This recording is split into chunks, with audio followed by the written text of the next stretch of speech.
Was that co-ed specifically has a much wider range of goals.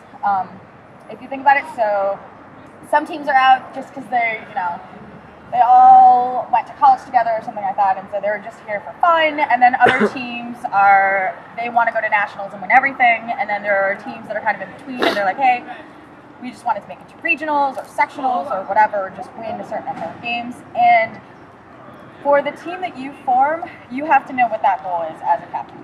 And you have to make sure that everyone on your team is in line with those goals. So when you're forming your team specifically, you have to make sure that their goals, what they want to get out of the team, match what the goals of the team are. And that's something that during the tryout process, it's one of the things that you should keep in mind when you're picking your people. In addition to normal things like skills, how well you get along with them, whether or not they mesh with other people. But that's probably one of the most important things of actually making the team together. Because if some people on the team are just there just to have fun and goof around and whatever, that will cause problems for you guys later on in the season when it's around the series time where people are actually, some people are super serious and some people are goofing off, and whether or not people can make practices and things like that. Yeah. I mean, as a captain, it's your job to know what the team's about and to communicate that clearly to people, right? So talking about tryouts, like Anchi just did, make sure everyone trying out knows what they're in for, right? You might have a name and they might recognize the name, but that doesn't mean they have any idea what you do throughout a season. Being really social together, partying, dancing, fine, that might be what your team's about. Make sure they know that. Or if you're expecting people to do weekly track workouts and pod workouts and practices, make sure they know that. Because you might have a really talented player that's not so into that, and if you take that player because you see them play well at a tryout, it could end with them not being very happy. Maybe they're not even going to stick it out throughout the season once you start getting to a tournament, right? You should have an idea of what your team's about, what your expectations are for yourself and for your teammates, and it's kind of your job to give feedback that coincides with that expectation. If some people are making mistakes and stuff like that, the expectation on the team, and I think anyone that plays for the team might be, if I'm making a mistake, that's I need to be working to correct it. Conversely, you might have a team, if I'm captaining a winter league team, right, I'm not going to go out and get mad at someone for making a turnover or a mistake. We're out there to have fun. We're going to be very supportive. If someone makes a mistake, I'm just going to be picking them up. I'm just going to be positive, telling them it's not a big deal. And I think that's really important to making sure that the team plays at its highest level, regardless of which expectation you have, right? If I'm constantly being critical of teammates in an environment where they're not expecting that, they're not going to be having fun, they're going to be confused, and they're not going to play their best. And the same thing's true if you want to set up a team where you're going to be pushing each other. You don't have to be negative. You should know that each individual and what you should be kind of giving them feedback that's in line with their expectations for the team and for the season.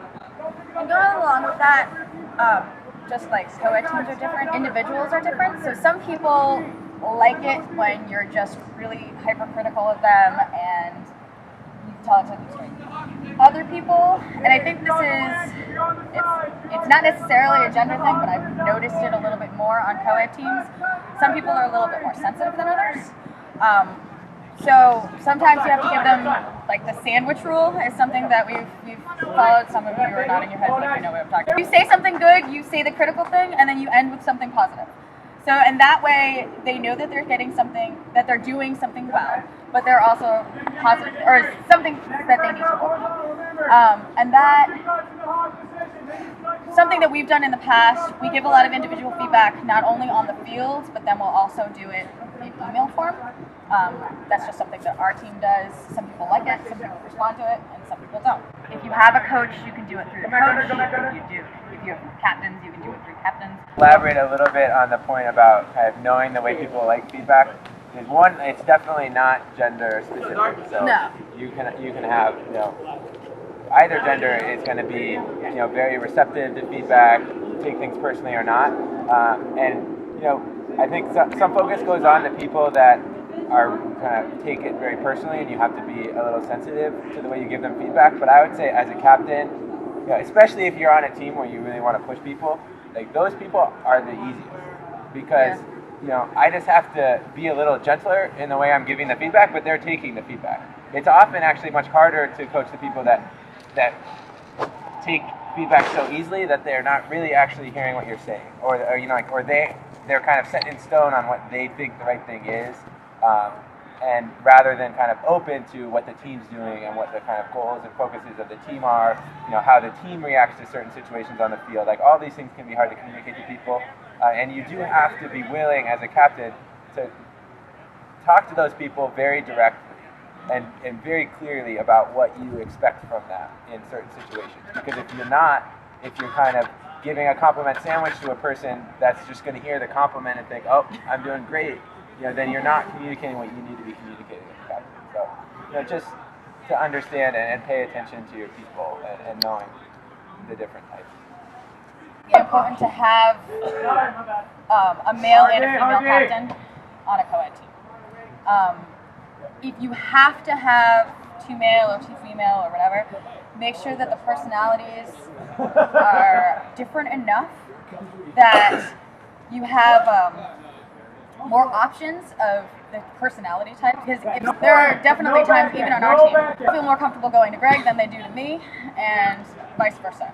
So you want to be able to have everyone on your team feel comfortable speaking to one of the team. The other thing that kind of goes along with that is it's a challenge to be friend and captain to the people on your team.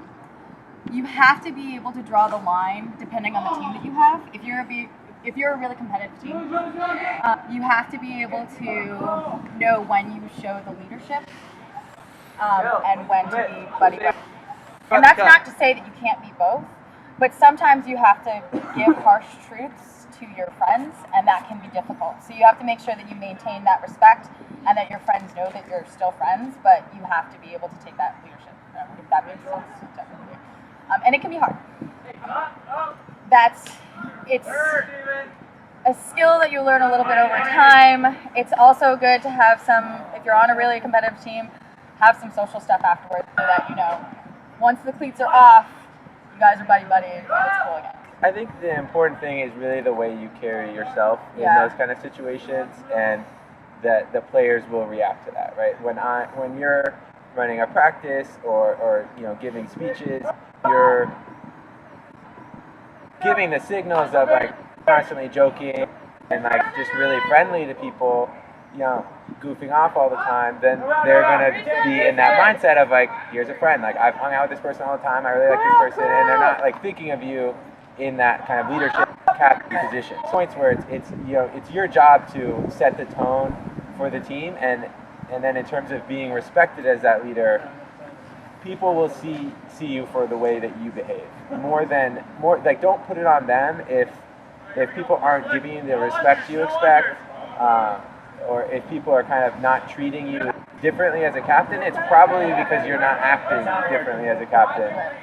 Thing that's wrong with that person. So you definitely might have to tell it to some people and remind some people, but for the most part, I think if you're stepping into that leadership role, then people will, in ultimate, generally, in my experience, they'll see the difference and they'll respect the difference. It's all people that understand the sacrifice you make as a captain. Honestly, it's more work as a captain, right? If you're here interested in a leadership role, that means you want to step up and do something that's going to help your team. And I think all the teammates see that and appreciate that work that you're doing.